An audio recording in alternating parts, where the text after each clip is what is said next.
Iran కొత్త supreme లీడర్గా ముజ్తబా Khamenei నియామకమయ్యారు. Ayatollah Khamenei రెండో కుమారుడైన ముజ్తబాకే ఇరాన్ సారథ్య బాధ్యతలు దక్కాయి. ఈ మేరకు ముజ్తబా ఖమేనీ నాయకత్వంపై ఇరాన్ అసెంబ్లీ ప్రకటన చేసింది. అమెరికా ఇజ్రాయెల్ దాడుల కారణంగా అసెంబ్లీ ఆఫ్ ఎక్స్పర్ట్స్ సమావేశం టెహ్రాన్లో కాకుండా దక్షిణాది నగరమైన కోమ్లో భేటీ జరగబోతున్నట్లుగా సమాచారం. ఫిబ్రవరి 28న అమెరికా ఇజ్రాయెల్ దాడిలో అయతుల్లా ఖమేనీ మృతి చెందగా తాజాగా ఆయన స్థానాన్ని ముజ్తబా భర్తీ చేయబోతున్నారు. అయతుల్లా ఖమేనీ ఆధ్వర్యంలో ముజ్తబా కూడా పాలనా వ్యవహారాలపై శిక్షణ పొందినట్లుగా తెలుస్తోంది.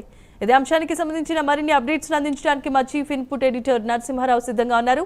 నరసింహారావు, చెప్పండి.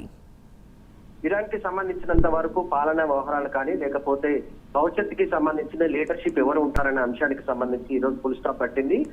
ఖమేనీకి సంబంధించిన రెండో కుమారుడికి బాధ్యతలు అప్పగించారు. ముజ్తబా ఖమేనీ అనే వ్యక్తి చాలా పవర్ఫుల్ లీడర్ గా ప్రస్తుతం అక్కడ చూస్తారు. తండ్రికి సంబంధించినంత వరకు చాలా విషయాల్లో గతంలో కూడా పాలనాపరమైన అంశాలు, రక్షణకు సంబంధించిన అనేక విషయాలపైన ఆయన కీలక పాత్ర పోషించారు. ఖచ్చితంగా ఆయన కుటుంబానికి కాకుండా వేరే వాళ్ళకి బాధ్యతలు, సుప్రీం లీడర్ బాధ్యతలు అప్పగిస్తే ఎలా ఉంటుందనే చర్చ కూడా కొంత జరిగినప్పటికీ స్ట్రాంగ్ లీడర్ కావాలి, అదేవిధంగా పబ్లిక్ ని కన్విన్స్ చేసే లీడర్ అయి ఉండాలి. ఇరాన్ పబ్లిక్ కి యాక్సెప్టెన్సీ కూడా ఉండాలి కనుక అలాంటి నేత ఎవరని చూసిన తర్వాతనే ఇతనికి బాధ్యతలు అప్పగించినట్టుగా తెలుస్తుంది. మొత్తానికి ఇప్పటికే ఇరాన్ దీనికి సంబంధించినంత వరకు ఒక కౌంటర్ అటాక్ ప్లాన్ కూడా రూపొందించింది.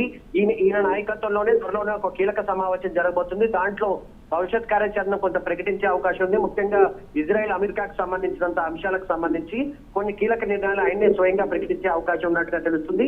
ఇక మిడిల్ ఈస్ట్ కి సంబంధించినంత వరకు కొంతమంది నేతలతో కూడా మాట్లాడే ప్రయత్నం చేస్తున్నట్టుగా తెలుస్తుంది. ముఖ్యంగా ఇస్లామిక్ కంట్రీస్ కి సంబంధించిన పెద్దలతో కూడా మాట్లాడుతున్నారు. ఆయనకు సంబంధించినంత వరకు లీడర్షిప్ ఏ రకంగా ఉంటుంది, ఖచ్చితంగా అందరూ ఐక్యంగా కావాల్సిన పరిస్థితి ఇప్పుడు వచ్చింది. అమెరికా ఏకపక్షంగా దాడులు చేసిన నేపథ్యంలో దానికి కౌంటర్ ఇవ్వాల్సిన పరిస్థితి మాకు వస్తుంది, కానీ మీ నిజానికి కౌంటర్లు చేయాలని కానీ లేకపోతే వారిలోకి దిగాలనే ఆలోచన మాకు లేదు. కానీ అమెరికా ఇజ్రాయెల్ తీరు వల్లనే మమ్మల్ని మేము రక్షించుకోవడానికి మాత్రమే ఈ యాక్టివిటీ చేస్తున్నామని చెప్పేసి ఇరాన్ అంటుంది. మొత్తానికి కొత్తగా సుప్రీం లీడర్ వచ్చిన నేపథ్యంలో కొన్ని కీలక నిర్ణయాలను ఈ 2-3 రోజుల్లో ప్రకటించే అవకాశం ఉంది. Right, thanks.